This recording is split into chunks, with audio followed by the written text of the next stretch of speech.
the floor price is definitely secondary in regards to being a part of this community. Wow, there goes your dog. What's your dog's name for everybody? Shit, man. Are we cutting that or what? Little motherfucker.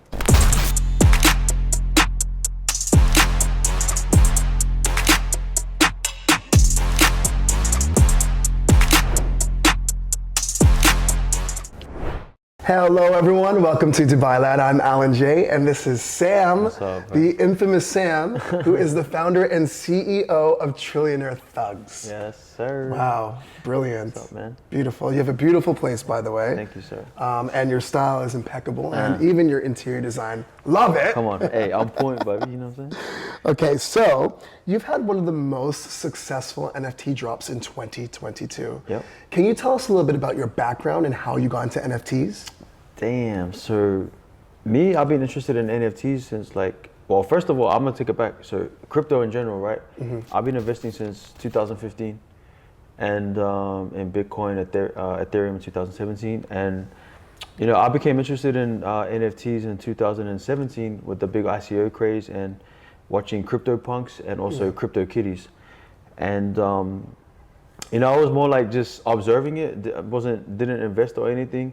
And then, the start of last year, I saw the kind of explosion in NFTs and more so the general awareness of it. And I was heavily invested in I'm still heavily invested in a project called Flow, which was the founders of Crypto Kitties. And they created like a big gas war on the Ethereum blockchain in 2017. So I was invested in them. They did NBA Top Shot. I got some Flow tokens. Okay. I think. Okay. Yeah. So man. So I've been invested in watching them with the NBA Top Shot, and man, I always wanted to do my own project, right? And I felt like but I didn't start until I kind of had more of a, you got to assemble a team. With any project that becomes successful, it's all about the team. You need to have a team and to cover all angles, and you need it was something that I've always been wanting to do, just because it's like community led. It's a community sort of project. Love it. You're able to onboard sort of everyday people, top athletes, celebrities, but everyone's equal if you own an NFT. You know what I mean? So it's always something I've been passionate about, man, and I felt like now was the right time, just because I had a good team, and the public awareness of NFTs is kind of like it's getting there. So yeah, I love the whole equality in this technology. It's beautiful. Yeah. So what was your inspiration behind this whole project?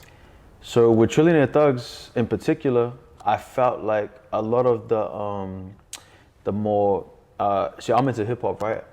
Me too. And also one of my boys who's actually on board with me with the Batman Kevo, he's really tapped into the hip hop community in America. So I felt like a lot of the more hip hop projects was kind of like Bored Ape remixes, so it was, you'd sell out after you could sell out the NFT, but then it's kind of nothing else after that. So I wanted to create something that would be my own brand, that I could actually, have different verticals and different monetization opportunities, and also different ways to go down. So that was one thing. I wanted to create my own brand. And with Trillionaire THUGS, the actual name, it's like, trillionaire is like an aspirational word, right? There's no one that's a trillionaire. So Not yet. So it's like a trillion. So it's like an aspirational title, just like billionaire was 50 years ago, 100 years ago, whatever. And then THUGS, we kind of like use an acronym called True Hustlers Utilize Grind. So that's what we're saying with the THUGS. People, once you dig deeper, like everything that we do has a meaning. Everything that we do it's multi-layered. It's not just the surface. You got to read between the lines on everything. So that was pretty much the title. And then in regards to the NFTs itself, I wanted to do that counterculture things, and I also wanted to onboard a lot of people where I'm from, that it might be their first time investing. Where are you from? I'm from New Zealand, grew up in Australia, but Pacific Islander descent. Cool. So I wanted to like onboard a lot of people where I'm from, and also even Kevo wanted to do the same for more low socio-economic sort of communities. Social impact. Yeah, we wanted to, that's truly it, bro. Like we wanted to like onboard them could be their first time investing, but we wanted to do it in a cool way. You know, I know for myself, like if you can bring people in to learn about Web3, to learn about NFTs, to learn about crypto, I mean, it's the future. It is. And if you can onboard a whole new group of people, but the only way you're gonna do it is if it's in a cool, fun way. So it's kind of like that as well. Yeah, that's this day and age. Everyone has ADHD and needs to be entertained. Yeah, which leads perfectly to my next question. Okay. Your artwork is so beautiful. Yep. Okay, how did you come up with that concept? Man, it's just like, okay, anything I do, right? You spoke on the interior, you spoke on like the drip, everything is like, it's detailed. Yeah. And I wouldn't do anything unless it was like kind of high level, you know? So I feel like at the start with CryptoPunks, it was like pixelated art. Then you moved on to the 2D art. And you know, now NFTs is like, if you're not doing 3D art, you're kind of like, it's kind of been there, done that, you know what I mean? Yeah. So we had to be at the forefront, and I feel like we're here at the right time, and yeah, so it's just about like delivering high quality standard. Okay. So Trillionaire THUGS minted at 0.3 Yep. Ethereum, Yep. and within 24 hours, it reached a floor price high of 4 Ethereum. Yep.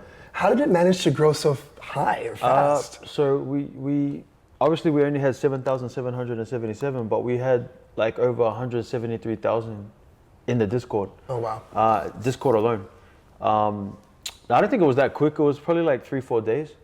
So there was a lot of hype and FOMO of people, you know, coming in. FOMO! Yeah. But you know, for me, bro, honestly, like for me, like I didn't like that. You know, I didn't like that. I didn't like it like that. You know, I prefer it like this. Why? Because there's a lot of work on the back end. Yeah. From like pre-mint to post-mint, and actually the next phase 2, phase 3, phase 4, phase 5, and a lot of the back end stuff with the servers and all that. So I don't like it when people just focus on the price. Okay. I don't, and that's what I always try to like tell to our community. Like, if the price is your number one indicator, then maybe you should go do something else. You know, I want to create so much value within the community that price is like a secondary factor. Yeah. Yeah. So yeah, it was pretty crazy that it went up there. You know, now it's gonna. It's dropped a little bit down to 1.5, 1.6, which is still pretty nice. 500% in less than a week. It's Ethereum, it's great. Yeah. So I'm happy with that, man. You know, to be honest with you, like I'll prefer it just stay here for a few months. Okay. So people don't have that not high expectations, but that sort of expectations that are unachievable to keep going, you know? If it goes up that quick, it can go down twice as quick. Yeah. So it's more like that. I'm happy for it to be around here and sit around here, so we can build our company, like long-term stuff and set that in place. But wow, but previously you said you had 173,000 active members on Discord. Yep. Why do you think they believe in your project so much? Like a lot of people that are involved in it, like have followed me for a long time. You know, I come from starting. Man, I used to run nightclubs in Australia, like all throughout the country. I was running nightclub events. Hip hop, yeah, Afrobeat? of course, hip hop, man. Okay. So I was running hip hop events. You know, I had the biggest Facebook page in 2014. Like early, I was like, I'll post a meme and get 1 million likes. So you're saying most of them are probably in Australia, is where you think a lot of the base of the Discord fans? Yeah, and also being in Australia and New Zealand, it's pretty much like the biggest project to come out of that region. Oh, wow. Yeah, so, you know, Cool. in America and other parts of the world. Canada. Yep. They've been exposed to NFTs for like pretty much all of 2021. But for the region where I'm from, it's pretty much like the first big project to really penetrate that area. So I feel like that was why a lot of people came on board as well, because it was something that they resonated with. Yeah. So yeah, man, like it's pretty much it. And also like a lot of, like my network especially, I do have a lot of like high profile athletes and influencers from that part of the region. So they all came on board, and you know, I didn't offer them, I didn't give them any, I didn't pay them, I didn't, I could have, but I wanted people to actually come on board that believed in the project long term. Totally. Because, you know, I'm really trying to create something long term. If it was a quick flip, then I'll just pay this guy, pay that guy, pay this guy. to shill it. Yeah. And they wouldn't believe in it, but they would convince, a percentage of their fans. Yeah. But, I don't want to do that. I'm playing the long game, and anything I do, to be honest with you, it's like, it's all about the long game. I totally agree with you. Like, I feel a lot of people, like in a lot of aspects of life, it's best when someone believes in you or your product in all aspects of your life. You focus on that. I totally agree with you on that. Yeah, that's true, bro. Like, I'd rather play the long game to get the long-term results. I don't want to do nothing short-term. Short-term game for me is like, it's a waste of time. Like, I'll put my name on this product and this brand, and it's something that I'm truly focused on. You clearly know what you're talking about. Yeah, bro. Yeah. So, speaking of influencers and celebrities, you have some people that are holding. Yep. Can you name drop a few? Yeah, so where I'm from, like, I'll say the rugby players and the rugby league players, they're looked at as like gods within our community, and we got like people that play for the All Blacks, the Kangaroos, which is like the Australian league team. We got like we got NFL players on board. We got a few NBA players on board. We got, bro, to be honest, like, and it's not even them that I'm more excited about. It's like we got like billionaires on board. You know what I mean? Wow. And these type of people, like trillionaires. Oh wait, they don't exist yet. Soon. Not yet. Yeah, we got really high profile, successful people, business people, and for them to come on board, I feel like that's more of an achievement for me personally because they understand business and they're successful in business. So for them to come on board and actually buy into it, it's kind of like a tick on the checklist for the steps that we're taking so far. And yeah, man, like we got like now we're starting to penetrate into more like the US market. And like for myself, I knew that it was gonna be like this. I knew that America will come in phase 2, phase 3, phase 4, because they're already being exposed to a lot of NFT projects. So and even now we're heavy on like the Twitter spaces and it's like once you got stats on the board, you attract a different market.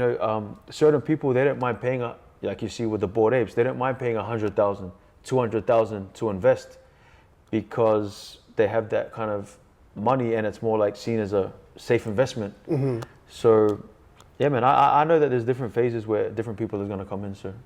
So what about like all those kind of like on the lighter hand of celebrities like that, the everyday people like a Beyonce or Tom Cruise? Like, are there any of these kind of celebrities around there that you can share? Okay, so not yet. But bro, trust me, they're coming. Like they're all gonna be coming. And like, yeah, man, they're gonna be coming, and you know what? We're not gonna be giving it away for free. In the past few days, the floor price has dropped slightly to like 1.5. Yep. So why do you think people should hold on to their Trillionaire thugs rather than sell? So for me, right, I look at our NFT and NFTs in general as like access to a community, access to a network, and like I said, I don't want the floor price or the price of the NFT to be the main focus point for what we have. So we're creating so much value within the community, like the people that's on board, that you're able to network with so many different people that are holders, and they're active in the Discord. We've got events coming on. Even for example, right, in New Zealand, we've already engaged and got PDFs done with accountants of tax benefits that you can get from your investment. So I'm just trying to, for example, right, when we have an event in Dubai or Miami, because you've invested in Trillionaire Thug, which is an investment, it's all tax deductible, your trip. So if I'm... That's awesome. Yeah, and even put it this way, right, once we get up to 100,000, 200,000 for the NFT, even now, right, there's DeFi products out there, which is decentralized finance products, that you can actually use your NFT as collateral to get loans to invest in other stuff. So it's like, I think I need an NFT. Yeah. Oh, come on, man. Hey, that's my focus, to make you be a holder, bro. Sold. Okay. But that's what I'm saying. Like, I'm just trying to create so much value to, this is future tech, This is the future. Yeah, and it's the most, rapid changing thing out, in regards to any technology. So if I can constantly give this sort of advice, for Trillionaire Thugs, we have people getting tattoos. Oh wow, that's crazy, right? But did you know that proper influencer? That's proper. And we're not telling them to do that. We never, like, we don't incentivize people to do that or anything. They're doing it. But well, it is beautiful artwork, to be fair. Exactly. But did you know, right? If you get that, that's tax deductible. Do you know what I'm saying? Yeah. Oh my God. People rewrapping their cars with Trillionaire thugs. Now, do you know that you can claim expenses, car expenses, petrol deductions, all that stuff? So we're giving out all this alpha, you know, like all this knowledge. So that's what I'm trying to say is like, the floor price is definitely secondary in regards to, you know, being a part of this community. So out of all your beautiful artworks, can you tell us more about the collection? Like how many of them are there? Or? Yeah. Okay. So there's 7,777, and inside that, right, there's 390 that are golden thugs. So it's 5% of the allocation. So they're gonna have obviously have a higher floor price because they're more rare. And then even inside of that, there's 10 that are uniques, which means that they're kind of like one of ones. Like, okay, each NFT is one of one, but you know, okay, so what happens, right, is like we have 300 different traits. Yeah. Most NFT projects have like 140, 150 different traits. So you mix the hat with the eyes, the glasses, the hair, you know, it's a combination of different things. So with our collection, we have 390 golden thugs, and then there's 10 uniques.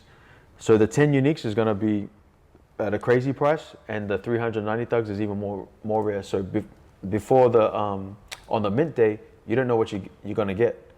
So it's kind of like you know, it's no one knows what they're gonna get. So if they get one of those ones, they're pretty much shooting through the roof with the floor price. You know, it's gonna be the floor price is not even what they would sell it at. It would be like 10, 20x that.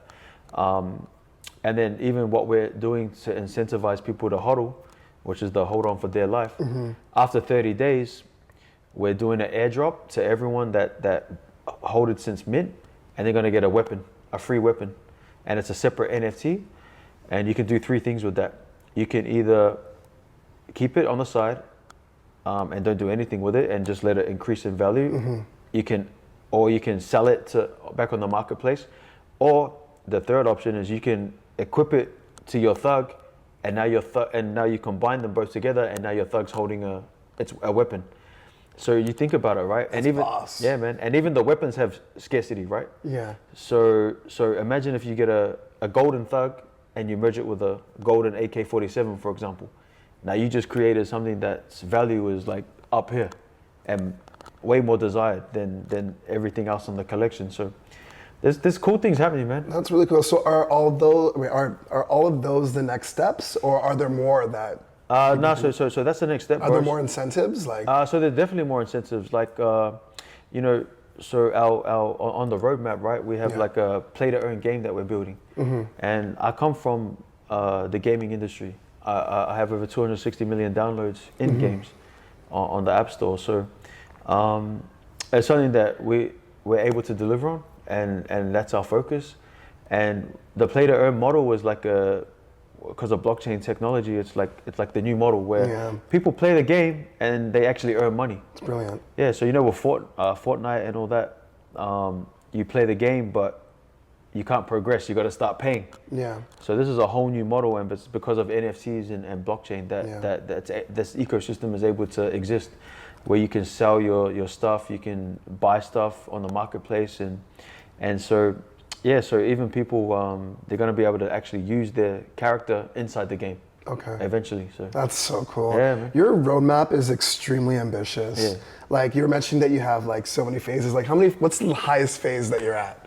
So yeah, man, it's pretty much the play to earn game, and also like the metaverse stuff that we want to work on. Yeah, so we actually want to, like for me personally, like my goal is to build this brand so big that we create our own metaverse.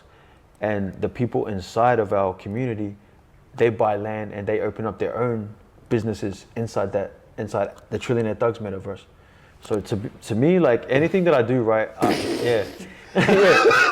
So, bro, honestly, like anything that I do, bro, I need to do it like high level, where I don't want to waste my time. Well, you're like for you, it's sky's not even the limit. You just keep going. You seem like a man that has completely succeeded in life. So, what does the future hold for you next? Well, honestly, like I'm 100% focused on this brand. Okay. You know, after the stuff I did with the mobile games and the games, I took a couple years off, because you know that startup hustle is different. You know, that's 20 hours. That's why I got glasses on, bro. To be honest with you, because it's 20-hour days. No, I believe you. Trust me. I know those days. Yep. So I'm fully vested in this, man. Amazing. And I'm not thinking about anything else except taking this as far as it can go. And I know that like Web3, like Facebook didn't change their name to Meta for no reason, right? No. They say data is the new oil, right? Yeah. And we've realized that it's funny how over the years, technology, we're starting to see like, you know, the history, and we've realized data is extremely important. But it's the most important thing, because you gauge people's, like, you can pretty much dictate how they're gonna like do next, you know? Yeah. And this is big data that they deal with. So for them to analyze that data and make a big company decision to say, this is the route we're going, I mean, it's for a reason. So I'm happy to be on this wave, and I think that, like, I'm just all in on this, man. Trillionaire thugs. Out of the whole process so far, what do you think is the biggest achievement that you've made that you're so proud of, out of everything so far with this? Okay, so with this, man, it's literally onboarding like people where I'm from that would have never been onboarded to Web3, crypto, NFTs, blockchain. Like to onboard so many people that had no interest in it, or maybe they had interest in it, but they didn't have it in a way that they was willing to spend 20 hours a day, 10,000 hours to become an expert on a topic, making it in a cool way. So for me, man, that's to bring the community with me. And NFTs, I look at it as community led. So for me, that's the most important thing. Wow. There you have it, everyone. You're looking at probably one of the biggest real influencers in the world right now. Hey, come on, bro. For real. Yeah, no. I agree with you, bro. For you, bro. Such a pleasure to sit with you. Thank you so much for sharing your time. It's inspiring speaking to you, and I can tell that this is just going to keep exploding and expanding, and you're just going to keep reaping with the benefits. I appreciate you, man. Yeah. Thank you so much. Bless you. Hey, you too, man. Magic. Are there any words that you'd like to express to your Trillionaire followers and supporters and investors? Man. Like, I just honestly just want to say, like, appreciate everyone so much for like getting to this point, but it's literally the start. You know what I mean? And all I gotta say is, don't make the floor price be your only indicator for this project. Really understand that we're, like, me and the whole team is all in. You know what I mean? Like, and that's one of the main things. And with any business, there's ups, there's downs. It's like a roller coaster, man. There's ups, downs, roundabouts, loops, everything. But the people that believe, man, like, they'll be rewarded in the end. And my advice to you is to do your research and understand the stuff behind Trillionaire thugs. Yep, exactly. Brilliant, love it. I appreciate you, man. Thank you so much. Hey, Maji. You're the man, bro.